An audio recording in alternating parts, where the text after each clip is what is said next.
The most beautiful thing we can experience is the mysterious. It is the source of all true art and science. Einstein. That really sets the stage, doesn't it? It really does. Welcome, everyone, to The Deep Dive. We're here to take complex topics and, well, unpack them, giving you the key insights you need to be properly informed fast. Exactly. And today, we're tackling a big one. Huge.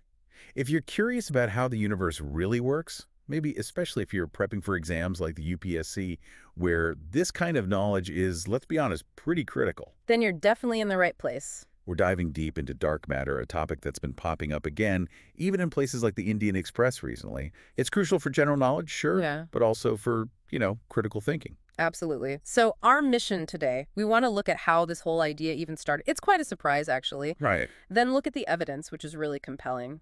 Why do scientists think it's even real? Okay. Then the search.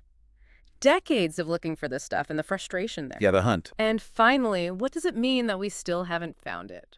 What does that tell us about, well, everything? It really challenges our whole picture of the cosmos. And just to kick things off, here's a number that it blows my mind every time I hear it. The statistic. Yeah. Everything we see, okay. Stars, planets, gas, dust, us.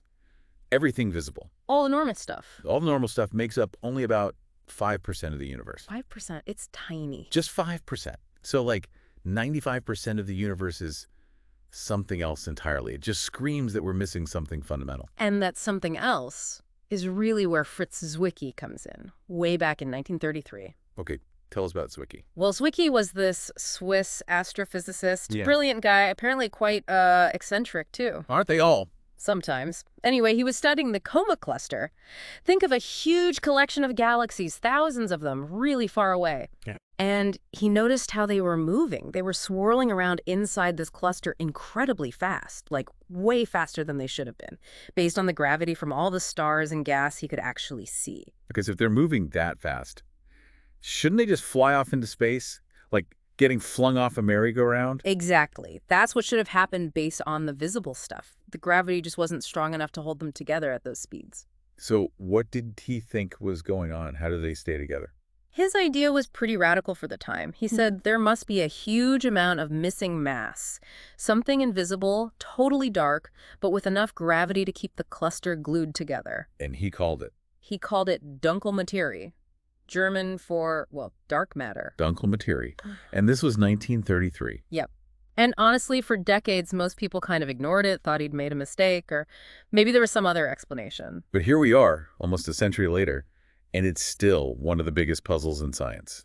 Maybe the biggest. It really is. And we've refined the numbers. We now think about 27% of the universe is this dark matter. So 5% normal matter, 27% dark matter, and the rest is something else entirely, dark energy, which is a whole other story. Right, another mystery for another day, perhaps. Yeah. But focusing on this 27%, the key is it's dark. Yeah. Right. What does that actually mean in physics terms? It means it doesn't interact with light at all.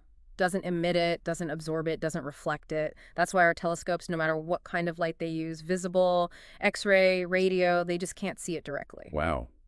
Okay, so it's invisible. Completely. But, and this is the crucial part, it has gravity. We can't see it, but we can see its effects on the things we can see. Without its gravitational pull, galaxies wouldn't hold together, clusters wouldn't exist, the universe wouldn't look the way it does.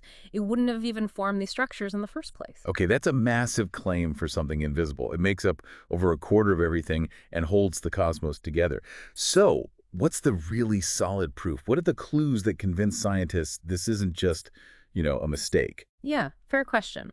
One of the strongest pieces of evidence, maybe the most classic one, comes from looking at how galaxies spin. They're called galactic rotation curves. Rotation curves. Think about a spiral galaxy, like our own Milky Way. You'd expect stars near the center to orbit fast, and stars way out at the edges to orbit much slower, right? Like planets around the sun, Mercury zips around, Neptune crawls. Yeah, that makes sense. Gravity gets weaker further out. Exactly. But that's not what we see. When astronomers measure the speeds of stars at the outer edges of galaxies, they find they're moving just as fast, sometimes even faster than stars closer in. Way too fast. Too fast based on the visible matter. Way too fast. If the only gravity came from the stars and gas we can see, those outer stars should just be flung off. The galaxy should literally spin itself apart. Someone described it like Leaves in a storm. Leaves in a storm, I like that. Yeah. So the fact that galaxies aren't flying apart tells us. Tells us there has to be extra gravity coming from something we can't see, a huge halo of invisible mass surrounding the visible galaxy. That's dark matter. Okay, that's pretty compelling for individual galaxies. Yeah. Does it hold up on bigger scales too? Oh, absolutely. We see the same thing with galaxy clusters, those huge groups of galaxies Zwicky was looking at. They behave as if they contain far more mass than we can account for just by adding up all the stars and hot gas we detect. So they're like embedded in these giant clouds of dark matter. Precisely. It's like dark matter provides this invisible scaffolding for the entire universe. It formed this sort of web-like structure very early on, and gravity pulled normal matter into the densest parts of that scaffold. Ah, so it's like the framework that allowed galaxies and clusters to form in the first place. Exactly. It's the unseen architect. It shaped how everything formed, and it's what holds it all together even now. Without dark matter, we wouldn't have the cosmic structures we observe today. Okay, the evidence seems really solid then. So when scientists started accepting this, what did they think it was? What were the early candidates for this invisible stuff? Well, for a while, there was hope it might be something we already knew about. Maybe neutrinos. Neutrinos, those tiny ghosty particles. Yeah, exactly. Trillions of them pass through us every second. We knew they existed. We knew they barely interacted with anything, which sounded promisingly dark. And we eventually discovered they do have a tiny bit of mass. So lots of them, tiny mass each. Maybe it adds up. That was the hope, an elegant solution using existing particles, but it didn't quite pan out. Ah, okay. Why not? What was the problem with neutrinos being dark matter? The main issue is they move too fast. They're relativistic, close to the speed of light. We call this hot dark matter. Hot dark matter. Okay. And because they move so fast, they don't clump together easily. They tend to smooth things out. If neutrinos were the main dark matter, they would have prevented small structures, like dwarf galaxies, from forming in the early universe. The universe would look much smoother, less clumpy than it actually is. Right, they wouldn't form that detailed scaffolding you mentioned. Exactly. They're too flighty, too energetic, they just zip through everything. They couldn't provide the gravitational anchor needed to build galaxies the way we see them. They're like whispers, not the heavy foundation we need. Okay, so not neutrinos.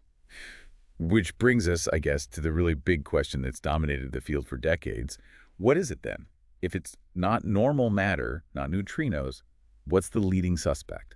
For a long, long time, the front runner, the sort of default assumption for many physicists, was a completely new type of particle, something not in our current standard model of particle physics. A new particle. Yeah. The most popular idea was the WIMP.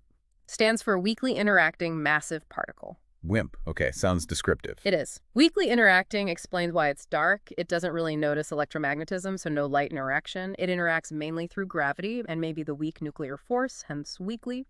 And massive means it has enough mass, enough gravitational heft to do the job of holding galaxies together. Makes sense. So how do you look for something like that if it barely interacts? That's the billion-dollar question. Literally, in terms of funding, it's incredibly difficult. The main strategy has been to build detectors that are unbelievably sensitive. It's like deep underground. I've heard about those. Exactly. You go deep underground, maybe in an old mine or a purpose-built lab, to shield the detector from all the cosmic rays and other background noise bombarding the surface. Right. Get away from the interference. Precisely. And then you basically have a large tank of very pure material like liquid xenon or germanium crystals, and you just wait. You hope that, very rarely, a WIMP passing through the Earth happens to bump into one of the atomic nuclei in your detector. A tiny little nudge. A tiny nudge, releasing a minuscule flash of light or heat that your super-sensitive detectors can pick up. It's like listening for a pin drop in a hurricane. Have they heard the pin drop? Well, that's the frustrating part. After decades of building bigger and more sensitive experiments, there have been hints, anomalies, but no clear, undeniable signal of a WIMP. Nothing that everyone agrees on. Decades of searching, and still nothing concrete.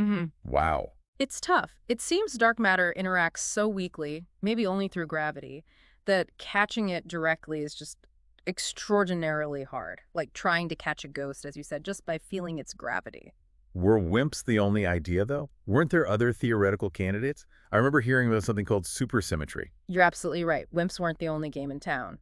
Another really elegant, really popular theoretical idea was supersymmetry, or SUEY for short. SUEY. Okay. SUEY predicted that every particle we know, electrons, quarks, photons, should have a heavier, undiscovered superpartner, a whole new set of particles. Doubling the particle zoo, basically. Pretty much. And some of these predicted supersymmetric particles, particularly one called the neutralino, looked like perfect WIMP candidates. They had the right properties. Massive, stable, weakly interacting. There was huge excitement, especially when the Large Hadron Collider, the LHC, was about to turn on. Ah, right. Everyone hoped the LHC would create these particles. That was the big hope. Smash protons together with enough energy, and maybe these superpartners, these neutralinos, would pop out. It would solve dark matter and potentially other big physics problems, too. But, I sense another but. Yeah, another big but. The LHC turned on, ramped up to incredible energies, collected tons of data, and these predicted supersymmetric particles were, well, nowhere to be found. It's nothing. Nothing matching the simplest, most expected SUEY predictions. It was a major blow. It didn't completely kill supersymmetry. Theorists are clever. They found ways to adjust the theory, but it definitely took the wind out of the sails for the neutralino being the obvious dark matter particle. So, decades on from Zwicky, WIMPs haven't shown up. The simplest UESY particles haven't shown up. It feels like we're kind of running out of the obvious places to look. This must be causing a lot of head scratching. Oh, absolutely. It's a very challenging but also maybe exciting time in the field. The easy answers, the low-hanging fruit haven't materialized, so researchers are really having to think outside the box now. Beyond the standard playbook, as you said. Exactly. People are exploring much more exotic possibilities.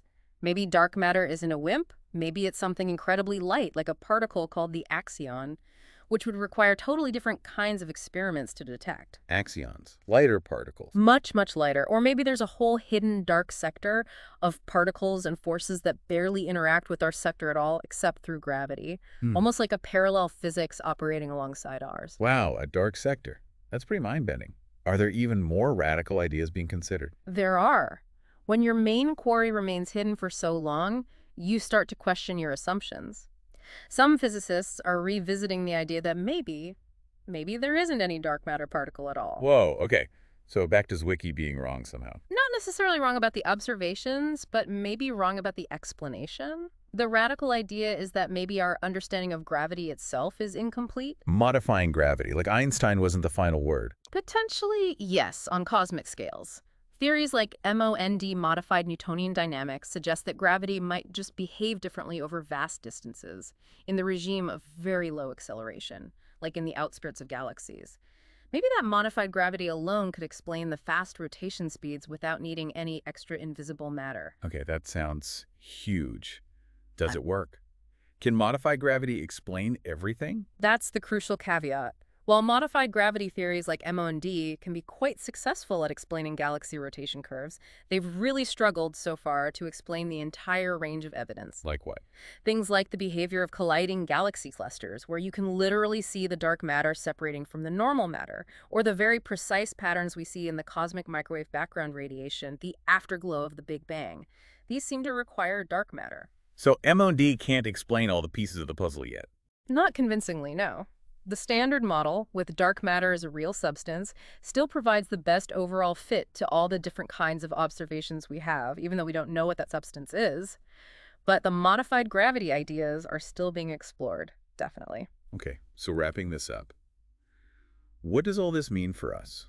Why should we, care so much about solving this particular cosmic puzzle? It feels very abstract. It might seem abstract, but the stakes are incredibly high. Figuring out what dark matter is wouldn't just be ticking a box. It would almost certainly revolutionize physics. How so? Because whatever dark matter is, it's likely something completely new, something outside our current standard model of particles and forces. Finding it, understanding its properties, could unlock a whole new understanding of matter, forces, maybe even the origin and evolution of the universe itself. It could point the way to a deeper, more fundamental theory. So it's like a doorway to new physics. Exactly. New physics beyond the standard model. It could be the biggest breakthrough in fundamental physics in perhaps a century. It would literally change the textbooks. So for now, dark matter is still dark. A huge unanswered question mark hanging over cosmology. Precisely. It doesn't shine, it doesn't seem to bump into things very often, it doesn't leave easy clues. And yet, its gravity is undeniably there, shaping the largest structures we see, holding galaxies together, sculpting the cosmic web. It's felt, but not seen. So maybe the next generation of detectors, maybe some clever new idea, will finally crack it. Or maybe the answer is something completely unexpected, a theory no one's even thought of yet. That's the hope and the mystery. Until then, we live in this fascinating universe where most of the matter is invisible. It's a bit strange, maybe even humbling. It's like the universe is constantly reminding us how much we still don't know, that the cosmos is bigger and definitely darker than we ever imagined. Well said. And understanding these big mysteries, whether you're aiming for exams like the UPSC or you're just deeply curious, it really expands your perspective. So if you found this deep dive into the darkness fascinating, please do like and subscribe for more explorations of critical topics. And definitely leave us your questions or thoughts in the comments below. We'd love to hear what you think or what else you'd like us to cover. Thanks for joining us on the Deep Dive.